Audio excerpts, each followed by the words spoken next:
Shalom Elohim, selamat pagi jemaat Tuhan yang diberkati oleh Tuhan. Kita akan masuk dalam mendengarkan firman Tuhan. Lebih dahulu kita masuk di dalam doa. Mari kita mengucap syukur kepada Tuhan.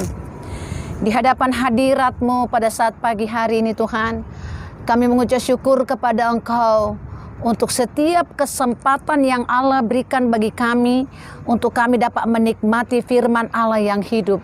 Sebab kesempatan hari ini tidak akan terulang esok hari. Sehingga setiap kesempatan ini kami pergunakan untuk kami dapat menikmati berkat-berkat rohani yang Kau sediakan bagi kami. Sebab kami tahu Tuhan, hanya firman-Mu yang menjadi penuntun bagi kami, yang membawa kami kepada jalan kebenaran, menuntun kehidupan kami, sehingga kami tetap ada di dalam hadirat-Mu. Roh Kudus, Engkau bekerja pada saat pagi hari ini, menjamah setiap hati kami. Engkau mengenal setiap pribadi kami, betapa kami membutuhkan Tuhan dalam kehidupan kami yang ada ini. Roh Kudus, urapi hamba-Mu, urapi seluruh sidang jemaat-Mu, sehingga setiap hati terbuka untuk Engkau, dan firman-Mu menjadi rema bagi kami. Biarlah Engkau berbicara secara pribadi kepada kami masing-masing. Engkau menegur kami, memperbaiki kami. Relakan setiap hati dibentuk oleh firman Tuhan. Relakan setiap hati untuk mau ditegur oleh Engkau, karena kami tahu Engkau menuntun kami kepada kebaikan dan menuju kepada kesempurnaan. Berfirmanlah Tuhan, kami akan siap mendengarkan firman-Mu. Segala suara Engkau diamkan, biarlah Engkau yang bersuara pada pagi hari ini. Walaupun kami begitu terbatas, tapi Roh Kudus tidak akan pernah terbatas untuk menolong kami. Dalam nama Tuhan Yesus Kristus kami berdoa serta sambut firman-Mu. Haleluya. Amin. Puji Tuhan, saudara-saudaraku. Ibu Gembala minta maaf karena tidak mendapat tiket untuk kembali ke Wamena, tetapi tidak mengurangi sukacita kita pada pagi hari ini bahwa kita dapat mendengarkan firman Tuhan. Mari saudara-saudara, kita akan buka firman Tuhan yang kami angkat dari kitab Yesaya pasal yang ke-62. Seluruh pasal ini saudara-saudara saya akan bawakan, tetapi ada beberapa hal yang saya akan sampaikan. Ya, bagian-bagiannya tidak semua kita baca, tetapi saya akan baca beberapa ayat dan saudara-saudara ikuti. Nanti kita akan dengarkan apa yang Tuhan sampaikan kepada kita. Dalam ayat yang pertama, Tuhan berjanji tentang keselamatan Sion akan datang segera. Mari kita baca.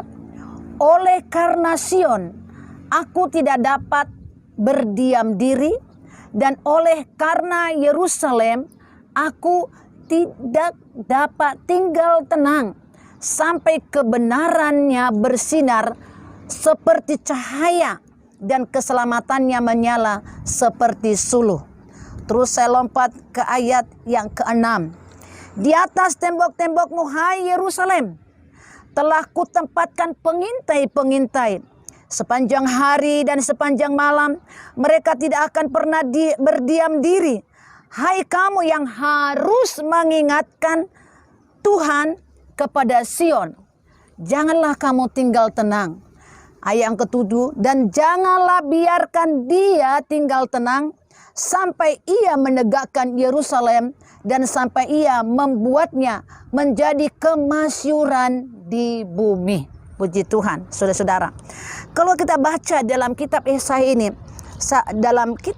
ini adalah satu pasal yang sangat luar biasa, di mana Nabi mulai berbicara oleh ilham kuasa Roh Kudus yang mengatakan, oleh karena Sion aku tidak dapat berdiam diri. Sion berbicara mengenai gereja Tuhan. Sion berbicara mengenai saudara dan saya. Dan di sini ini bukan Allah yang berbicara ini secara terlet, tetapi Nabi Yesaya mulai katakan, oleh karena Sion aku tidak dapat berdiam diri. Di dalam pasal yang ke-62 ini Allah berbicara mengenai orang-orang yang hidup di dalam doa syafaat. Ini berbicara mengenai satu doa yang dinaikkan kepada Tuhan untuk gereja Tuhan pada akhir zaman ini. Kita lihat situasi yang sedang terjadi di tengah dunia ini, bukan saja kita yang ada di Indonesia, bukan saja kita yang ada di Jayawijaya atau di Papua, bukan saja kita yang ada di Wamena, tapi semua sekarang sedang dilanda situasi yang sangat memprihatinkan. Tetapi di dalam firman Tuhan yang katakan di sini, oleh karena Sion, oleh karena gereja Tuhan, jangan sampai umat-umat Tuhan berdiam diri. Sampai bagaimana gereja Tuhan ini bersinar. Di dalam pasal yang ke-60 dari kitab Yesaya dikatakan, bangkitlah, menjadi teranglah, maka bangsa-bangsa akan berduyun-duyun datang kepada terang yang ada pada kamu. Di mana kebangkitan yang Allah maksudkan? Allah berbicara mengenai gereja Tuhan yang memiliki hati yang terbeban untuk gereja Tuhan.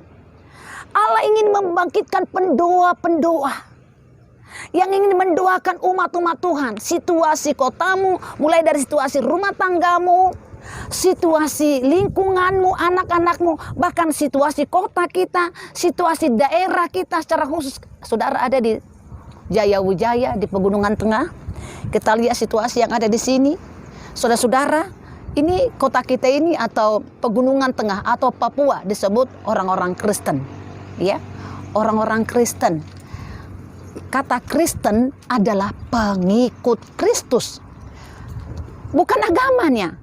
Tetapi kata Kristen itu adalah pengikut Kristus.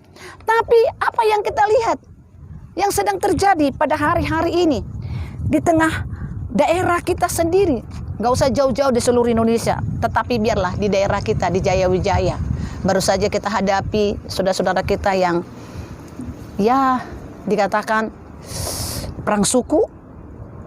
Saudara terbeban dengan keadaan ini, balas mendendam, satu lawan satu. Kalau satu mati di pihak satu, harus mati satu sini. Kalau mati dua di sana, di sini harus dua. Saudara, sudah tidak ada pengampunan. Padahal ingat baik, gereja Tuhan adalah gereja yang penuh dengan pengampunan. Gereja Tuhan adalah gereja yang menuju kepada sorga, bukan untuk dunia ini. Apa gunanya seseorang memiliki si dunia ini kalau jiwanya binasa? Yesus mati bukan untuk dunia ini, tetapi untuk saudara dan saya, supaya kita diselamatkan, mengenal kebenaran pribadi Kristus. Nah sekarang Allah mau membangkitkan pendoa-pendoa siapa yang terbeban. Maka dikatakan oleh karena Sion, aku tidak dapat berdiam diri, aku tidak mau tinggal tenang sampai kebenaran Tuhan dinyatakan di tengah-tengah gereja Tuhan. Sion sekali lagi berbicara mengenai gereja Tuhan. Lihat sekelilingmu saudara-saudara. Paulus, walaupun bukan Paulus yang menulis surat Ibrani, tetapi dikatakan oleh Paulus, kita buka sebentar dalam kitab Ibrani pasal yang ke-10. Dalam kitab Ibrani pasal yang ke-10, Allah berbicara secara khusus bagi gereja Tuhan, supaya satu dengan yang lain benar-benar kita saling mendorong, saling mendoakan, saling menasehati. Di dalam pasal yang ke-10 kitab Ibrani, ayat mulai kita baca sebenarnya mulai ayat 19. Saya lebih baik baca mulai ayat 19 supaya kita sadar. Jadi saudara-saudara, oleh darah Yesus kita sekarang penuh keberanian dapat masuk ke dalam tempat kudus, ke dalam, ya perhatikan, ke dalam tempat kudus. Karena Ia telah membuka jalan yang baru dan hidup bagi kita melalui tabir, yaitu dari dirinya sendiri. Dan kita mempunyai seorang imam besar sebagai kepala rumah Allah. Karena itu marilah kita menghadap Allah dengan hati yang tulus, ikhlas, dan keyakinan iman yang teguh. Oleh karena hati kita telah dibersihkan dari hati nurani yang jahat, dan tubuh kita telah dibasuh dengan air yang murni. Marilah kita teguh berpegang pada pengakuan tentang pengharapan kita, sebab Ia yang menjanjikannya setia. Dan marilah kita saling memperhatikan, supaya kita saling mendorong dalam kasih dan dalam pekerjaan baik. Janganlah kita menjauhkan diri dari pertemuan-pertemuan ibadah kita, seperti dibiasakan oleh beberapa orang. Tetapi marilah kita semakin giat melakukannya menjelang hari Tuhan yang semakin dekat.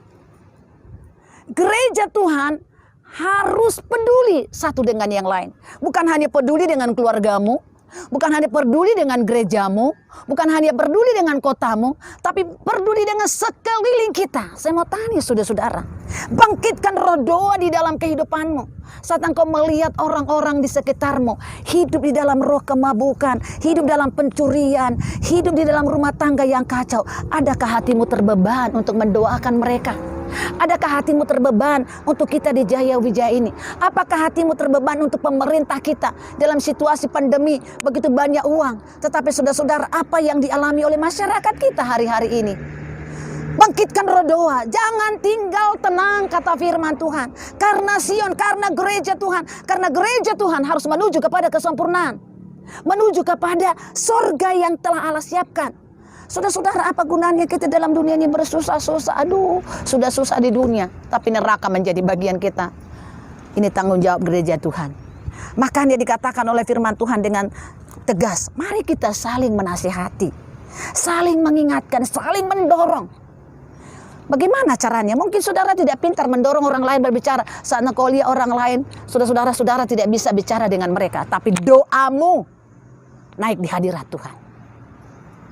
Pergumulanmu di dalam doa tidak akan sia-sia. Dan apa yang kau doakan, kalau orang itu tidak mau bertobat, upahnya buat kau, upahnya buat kita.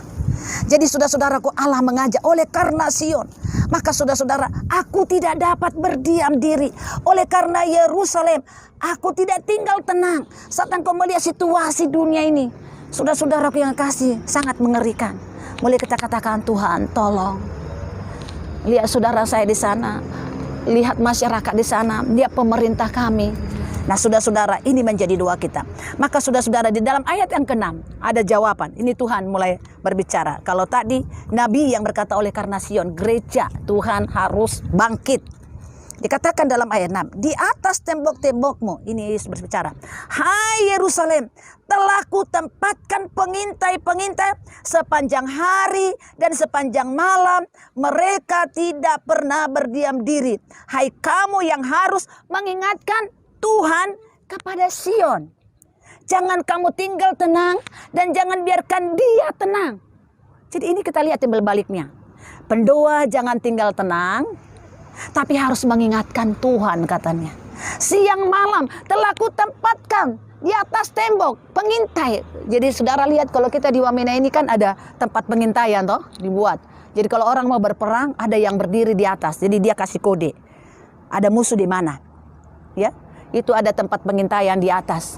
Kalau orang perang juga ada tempat pengintaian. Nah gereja Tuhan sekarang sedang berperang. Allah tempatkan pendoa-pendoa syafaat ada di atas. Untuk mengintai, berdoa sekeliling ada musuh di sana. Maka pendoa-pendoa syafaat adalah orang-orang yang memanggil Tuhan, yang berseru kepada Tuhan. Tuhan tolong di sana ada masalah. Tuhan tolong di sana ada masalah. Tuhan tolong di sana ada peperangan. Ini pendoa. Saya mau sampaikan kepada sidang jemaat, bukan secara kebetulan. Setiap hari Jumat kita harus berdoa dan berpuasa. Bukan untuk dirimu sendiri. Kalau hanya kau berpuasa untuk pergumulanmu sendiri, untuk rumah tanggamu sendiri, kecil sekali. Tapi kalau kau bisa berdoa bagi hamba-hamba Tuhan dari seluruh denominasi gereja, kalau kau bisa berdoa bagi bangsa dan negara, berdoa bagi negerimu, berdoa bagi orang lain, ini satu berdoa bagi keselamatan orang lain, dengar baik, itu adalah hati dan pikiran Allah.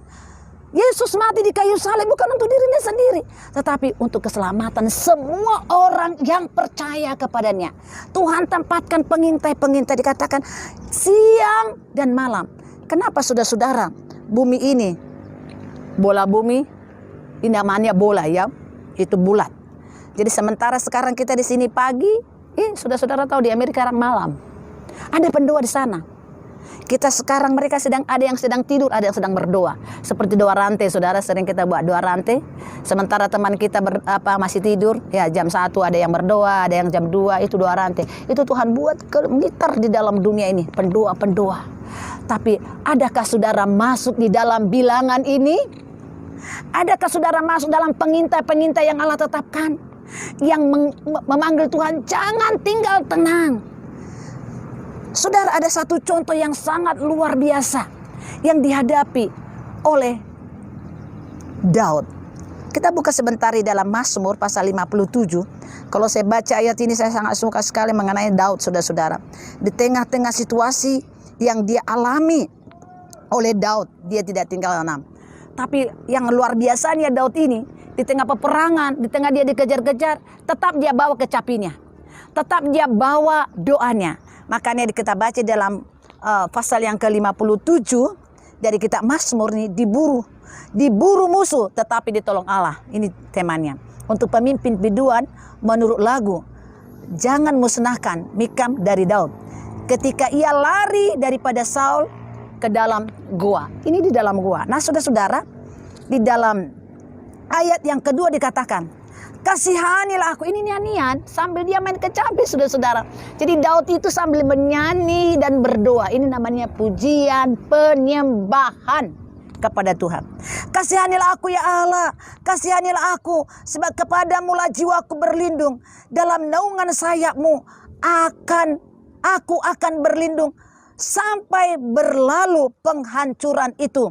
Aku berseru kepada Allah yang maha tinggi, kepada Allah yang menyelesaikannya bagiku. Wah, luar biasa, saudara. Daud sadar bahwa Allah yang menyelesaikan itu baginya. Ini, saudara, di dalam peristiwa yang dialami oleh Daud waktu dia naikkan doanya kepada Tuhan. Ini waktu dia dikejar-kejar oleh Saul. Kalau kita baca, saudara-saudara, di dalam 1 Samuel pasal yang ke-24, bagaimana Daud ini dikejar-kejar oleh Saul.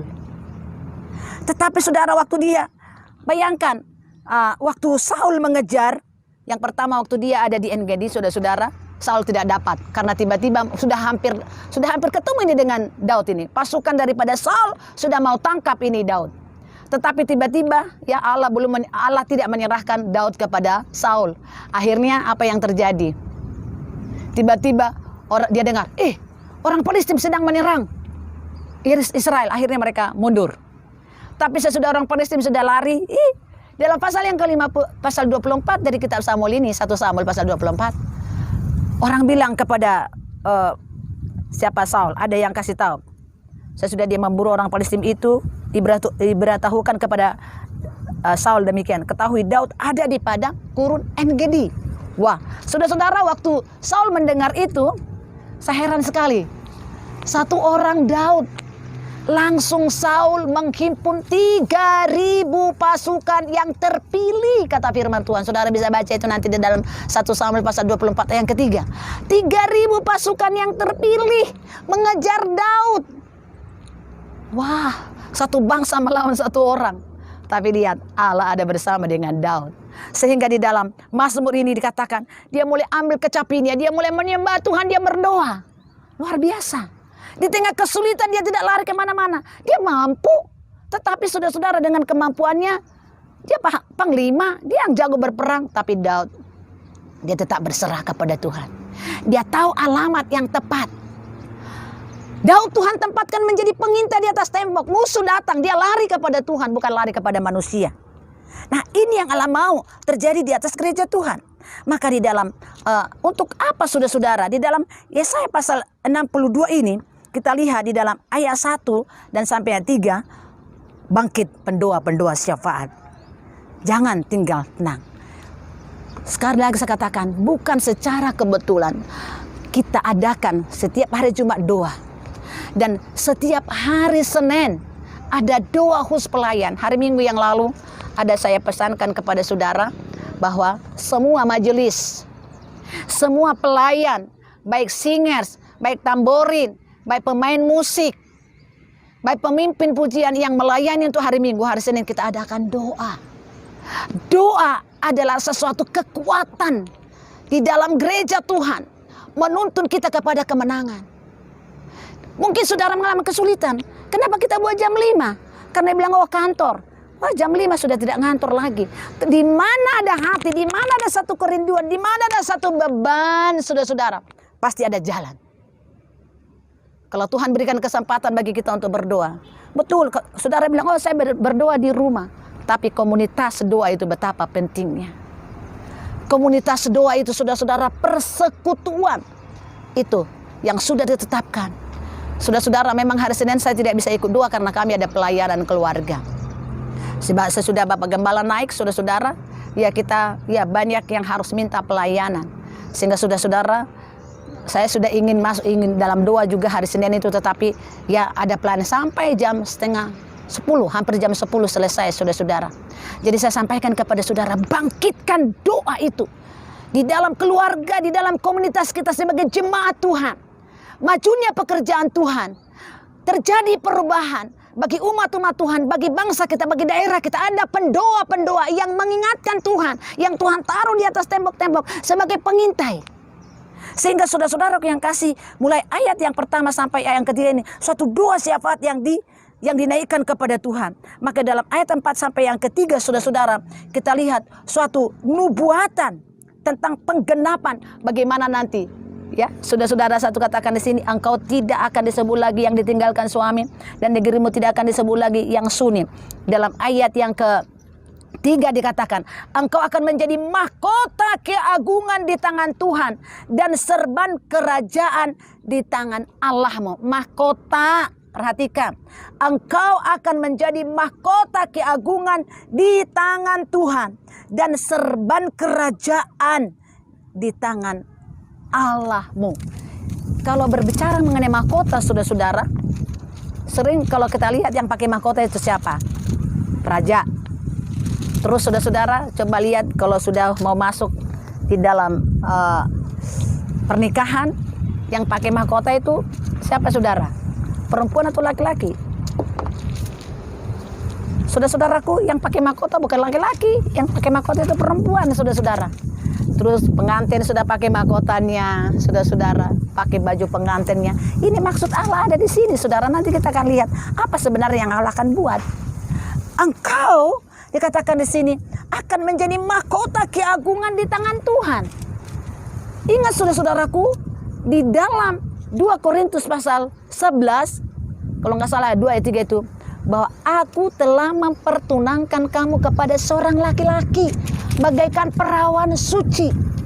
Nah, kenapa saudara-saudara begitu gencarnya hati Tuhan supaya gereja Tuhan ini jangan berdiam diri, supaya gereja Tuhan itu hidup di dalam doa, ditempatkan pengintai-pengintai, supaya jangan sampai diterkam oleh musuh. Karena ada rencana Tuhan yang besar bagi gereja Tuhan. Untuk apa? Kita baca saudara-saudara.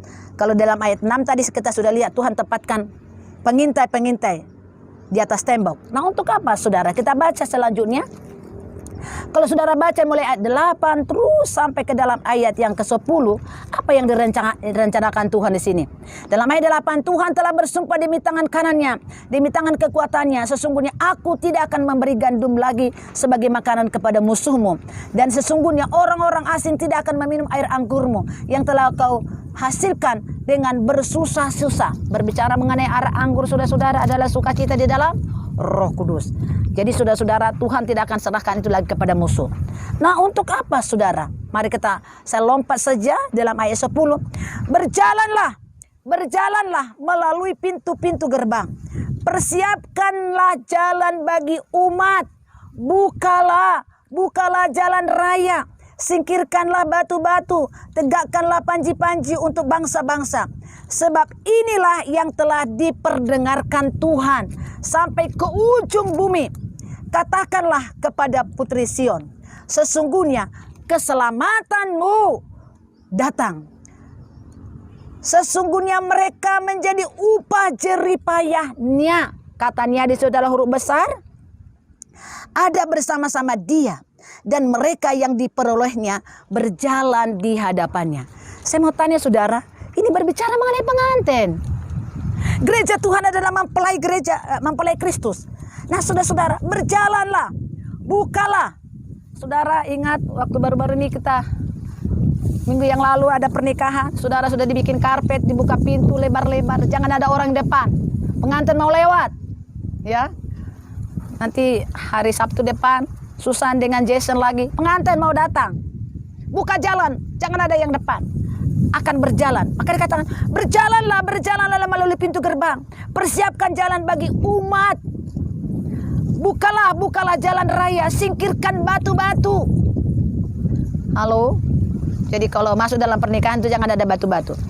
Dikatakan, tegakkan panji-panji untuk bangsa-bangsa. Sebab inilah telah diperdengarkan Tuhan sampai ke ujung bumi. Katakanlah kepada putri Sion, sesungguhnya keselamatanmu datang. Sesungguhnya mereka yang menjadi upah jeripayanya ada bersama-sama dia. Mereka yang diperolehnya berjalan di hadapannya. Siapa yang diperoleh oleh Tuhan? Siapa upah kerja Tuhan? Gereja. Untuk apa Yesus mati? Saudara-saudaraku, tadi kita sudah baca di dalam Ibrani bahwa Yesus telah menyerahkan hidupnya dia sebagai imam besar. Imam besar menolong kita. Dia serahkan seluruh hidupnya untuk kita. Dan itu dikerjakan saudara-saudara untuk gereja. Dan upahnya Kristus adalah gerejanya yang bersama-sama berjalan dengan dia. Mempelainya. Yang mau berjalan bersama-sama dengan dia. Yang mau menjadi pelaku-pelaku firman-Nya. Saudaraku yang kasih, dalam pasal yang ke-40 dari Yesaya ini, kita baca sebentar. Dalam pasal yang ke-40 ayat yang 10. Dalam kitab Yesaya ini dikatakan saudara-saudara, ayat yang ke-10 dikatakan begini. Lihat, itu Tuhan Allah, ia datang dengan kekuatan dan dengan tangannya ia berkuasa. Lihat, mereka yang menjadi upah jeripayanya ada bersama-sama dia, dan mereka yang diperolehnya berjalan bersama-sama dengan dia. Jadi saudara-saudaraku yang kekasih, Tuhan menyerahkan hidupnya. Yesus menyerahkan seluruh hidupnya untuk gereja Tuhan, dan dia peroleh itu menjadi upah kerjanya. Dan dia akan berjalan bersama-sama dengan dia. Aduh saudara-saudara, saat hari itu tiba, saat waktu itu tiba, saudara-saudaraku yang kekasih, betapa indahnya berjalan bersama-sama dengan Tuhan. Inilah yang dirindukan oleh gereja Tuhan pada hari-hari ini. Pendoa-pendoa syafaat akan di depan. Saudara-saudaraku, pendoa-pendoa sesuatu yang sangat mulia di hadapan Tuhan. Yang mengingatkan Tuhan, jangan Tuhan tinggal diam, jangan Tuhan tinggal tenang. Tetapi benar-benar mengingatkan Tuhan supaya Tuhan bergerak. Ingat enggak waktu bangsa Israel keluar dari Mesir?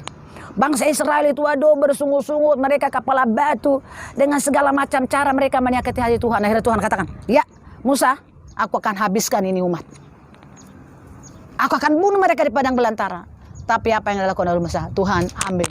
Lebih baik saya sendiri kau ambil, jangan musnahkan umatmu. Apa kata bangsa-bangsa lain? Akhirnya oleh doa Musa, bangsa Israel diselamatkan. Bangsa Israel tidak terhukum. Nah kita lihat di dalam Wahyu pasal yang kelima, saya mau bicara mengenai tentang doa ini saudara-saudaraku yang kasih.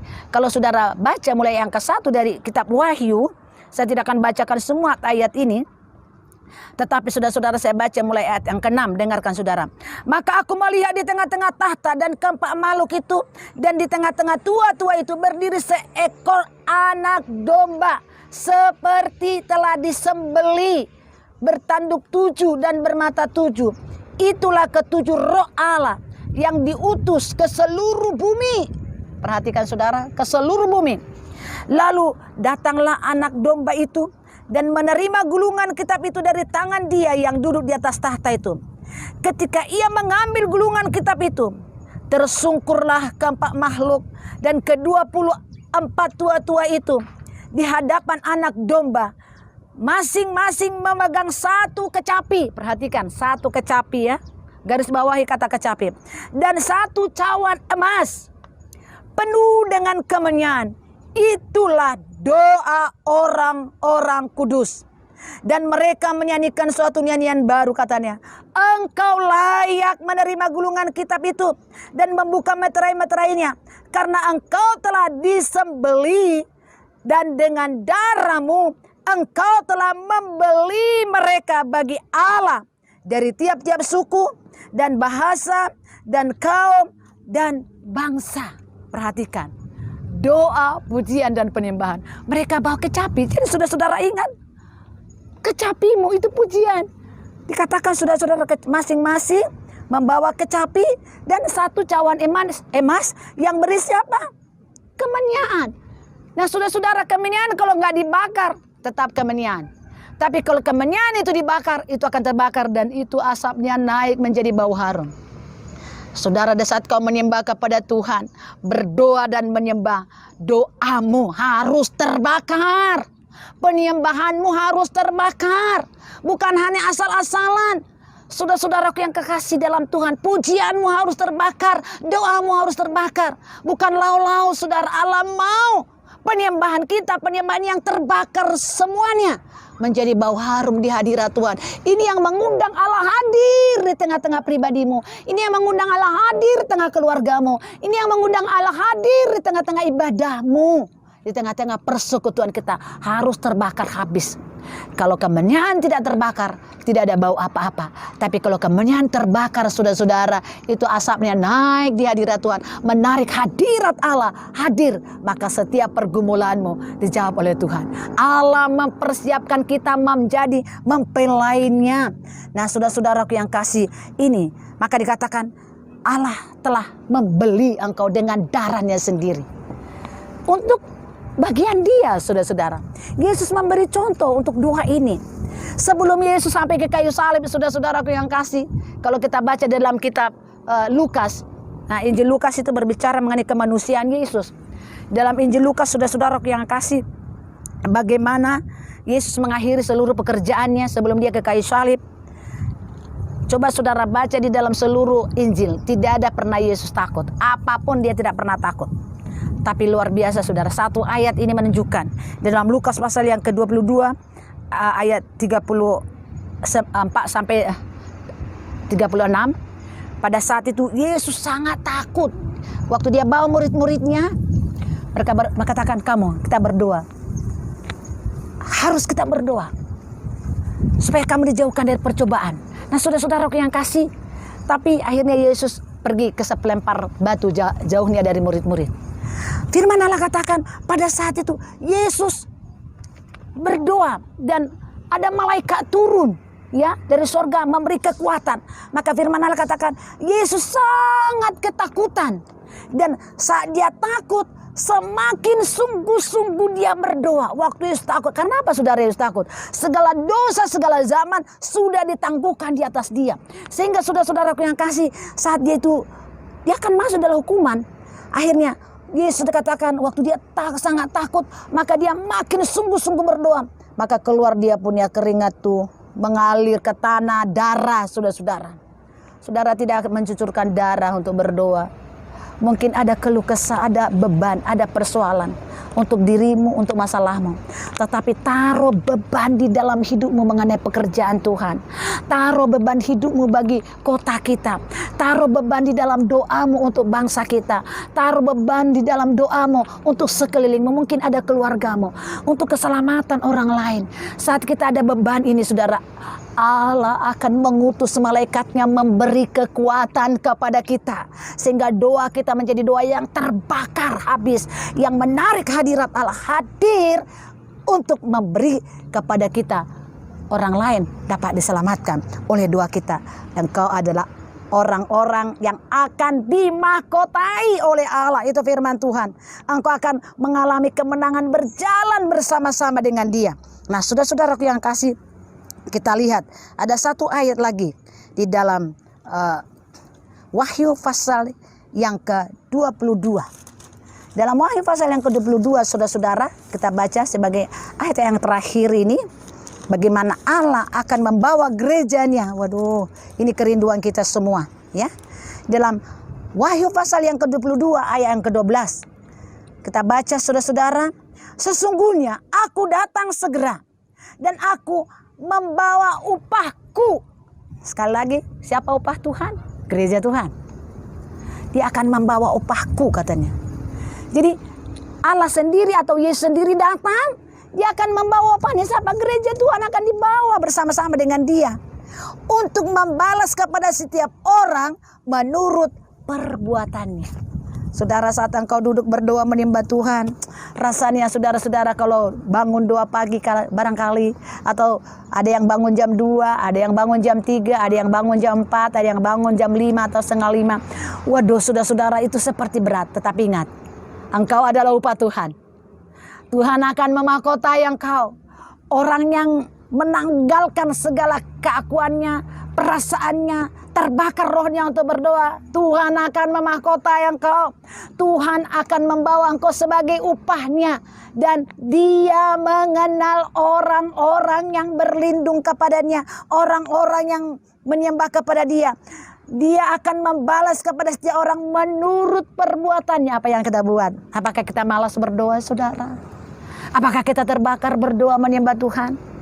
Ingat, saat engkau sebagai orang yang tidak tinggal tenang kalau tidak berdoa bagi orang lain.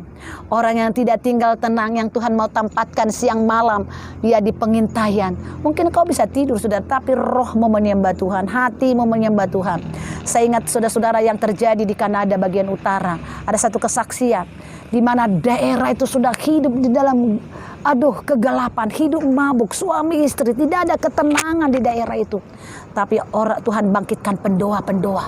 Mulai mereka menyembah Tuhan, berdoa untuk daerah itu.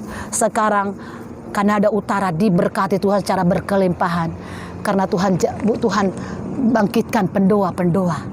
Saudara rindu akan hal itu terjadi kita di Wamena, di Pegunungan Tengah, di keluargamu, di bangsa kita. Sekarang Tuhan bangkitkan pendoa. Saudara harus masuk bilangan itu. Kalau kau mau mendapat mahkota dari Tuhan, harus masuk dalam bilangan itu. Kalau tidak, saudara, saya tidak tahu di dalam bilangan kita mana. Jangan pernah tertidur di dalam hidupmu. Engkau adalah mempelai Kristus hari-hari ini. Kalau Tuhan bangkitkan pendoa-pendoa, mari kita bergerak bersama-sama gereja Tuhan. Umat-umat Tuhan, jangan biarkan dirimu hidup hanya biasa-biasa saja. Tetapi Allah mau kehidupan menjadi orang yang terbakar di dalam diam. Biar rohmu terbakar, minta urapan daripada roh Allah. Mengurapi setiap kehidupan kita. Mereka katakan, bangkitkan Tuhan rohku untuk menyembah Engkau. Bangkitkan Tuhan hatiku, jiwaku. Sehingga bukan saja aku beban, hanya menangisi diriku sendiri. Hanya menangisi keluargaku sendiri. Hanya menangisi lingkunganku sendiri. Tetapi Allah mau setiap suku, bangsa, kaum dan bahasa menerima Yesus menjadi Tuhan dan Juru Selamatnya. Ini menjadi kerinduan kita dan kerinduan Allah di dalam kehidupan kita. Tuhan kerana menolong kita. Saudara-saudara, saat kau berdoa bagi penyakit orang lain, penyakitmu disembuhkan oleh Tuhan. Saat kau berdoa bagi masalah orang lain, masalahmu diselesaikan oleh Tuhan. Saat engkau berdoa untuk kebutuhan orang lain, rumah tangga orang lain, rumah tanggamu akan dibereskan oleh Tuhan. Jangan hanya lihat dirimu sendiri, tapi lihat orang lain. Persembahkan itu kepada Tuhan, maka jawaban-jawaban akan nyata di dalam kehidupan kita. Tuhan memberkati. Mari kita tundukkan kepala, kita menyembah dan kita berdoa memuliakan Allah dalam kehidupan kita. Haleluya. Terima kasih Tuhan. Engkau Bapa yang luar biasa, yang mengingatkan kami pada masa-masa ini, supaya kami jangan tinggal tenang dan berdiam diri begitu saja, tapi bangkitkan roh kami untuk menyembah Engkau, berdoa, sampai kami boleh melihat gereja Tuhan hidup di dalam terangnya Allah, kota kami hidup dalam terangnya Allah, daerah kami, bangsa kami hidup dalam terangnya Allah. Sampai terangmu dinyatakan di tengah bangsa kami. Terangmu dinyatakan di tengah kota kami, tengah pemerintah kami. Bangkitkan orang-orang yang seperti saya, yang dia tidak tinggal tenang. Sampai Engkau nyatakan kemuliaan-Mu di atas gereja-Mu pada hari-hari ini. Terima kasih Bapa yang kudus. Lengkapi seluruh umat-umat-Mu dengan kedua bagian roh-Mu ya Tuhan. Sehingga kami bukan gereja yang egois, tapi adalah kami gereja yang terbeban dengan jiwa-jiwa, sehingga setiap jiwa diselamatkan untuk bagian kerajaan Allah itu sendiri. Kami berdoa bagi bangsa dan negara kami. Kami berdoa bagi daerah kami di Papua, Pegunungan Tengah, Jaya Wijaya, di sekitar kami. Ya Tuhan, Engkau sendiri mengerjakan roh pertobatan, roh keselamatan, sehingga setiap jiwa boleh sujud menyembah Engkau. Bukan sekedar kami beragama, tetapi kami menjadi pengikut Kristus yang sebenarnya. Roh Kudus, bekerjalah Engkau. Roh Kudus, nyatakan kuasa-Mu. Roh Kudus, bakar roh kami, sehingga kami bangkit dan berdiri menjadi pengintai-pengintai yang mengingatkan Tuhan supaya setiap jiwa dapat diselamatkan untuk kemuliaan hormat bagi nama Tuhan. Engkau berkati seluruh umat-umat-Mu ya Tuhan, sehingga kami sebagai gereja Tuhan bukan gereja yang berdiam diri, tapi gereja yang memiliki hati Kristus, yang memiliki pikiran Kristus, yang memiliki perasaan Kristus. Yang ada di hatimu, yang ada dalam pikiranmu adalah keselamatan setiap jiwa. Karena langit, bumi beserta segala isinya akan berlalu, tapi firman Allah kekal selama-lamanya. Percuma seseorang memiliki si dunia kalau jiwanya binasa. Betapa mahalnya jiwa kami. Engkau telah membeli kami dengan darah-Mu sendiri, menjadi kepunyaan-Mu. Dari setiap suku, kaum, bangsa, dan bahasa, Engkau membeli kami menjadi anak kerajaan-Mu. Segala puji, hormat, kemuliaan hanya bagi Bapa di sorga. Terpujilah Engkau. Materaikan firman itu dalam setiap hati kami, sehingga kami benar-benar berdiri di atas kebenaran firman Tuhan untuk keselamatan jiwa-jiwa di sekeliling kami. Dalam nama Yesus kami berdoa serta mengucap syukur. Haleluya. Semua orang percaya berkata